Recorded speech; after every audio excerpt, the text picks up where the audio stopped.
अस्सलामुअलैकुम दोस्तों, तुसी वेखदे अपने अपना वतन पंजाब टीवी। मैं थोड़ा मेज़बान अली शेर। जिवें कि डेली दी निस्बत नाल दोस्तों नूं वीडियो मिलदी है माशाअल्लाह।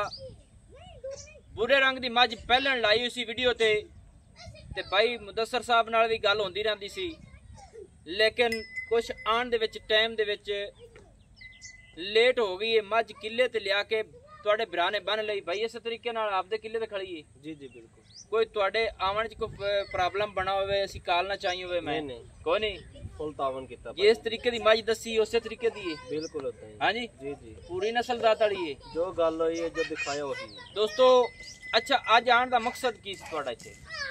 बस माल देखना और थोड़ी मोहब्बत है, नाल मिलना और बाकी यानी के बिरा दी ख्वाहिश सी कि भाई नूं मिल आवां, हट के जानवर कल नूं लैणे पे तां असीं बह के ही लई रखिया। जी बिल्कुल। और वो इशू भी कहानियां मसाला तुसीं उसे उत्थे सदा मैं तुहानूं जोर लाया है कि मझ ते आओ, तसल्ली करो, इलाका वेखियो नीली दा है जी। उस तो बाद मेरी पर मुड्ढ ना आवे एवें।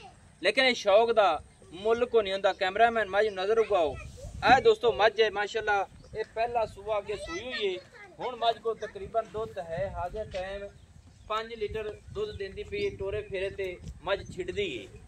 दूसरी गल है कि मझ नूं तकरीबन इत्थे दिन होंदे पे ने 1.5 महीना हामला नूं। अगां अपने सोहणे रब कोल होए मझ चेक होंदी है 2.5 ਤੋਂ 3 महीने दे विच।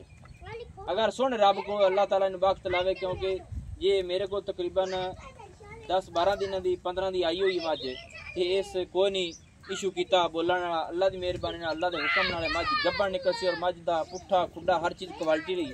निक्का छाड़ ते लोड कराइए ते सफ़र के मुताबिक कोशिश ही करदा थोड़ा वीर कि फर्स्ट टाइम लोड कराया। तकरीबन मैं मझां 3 जानवर अगे भरावां दे लोड कराए ने।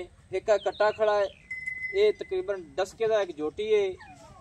एक मझ रावलपिंडी दोस्तों, वो भी अल्लाह खैर रखे या सबब बनता है तो भी लोड कराने हैं माशाल्लाह। दोस्तों पूरी बरीक पूरी नस्ल जात वाली है।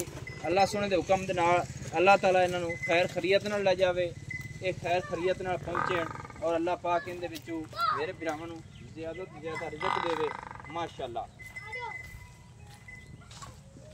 लो जा क्या कड़ा ला तुसीं ते पैर च पावना।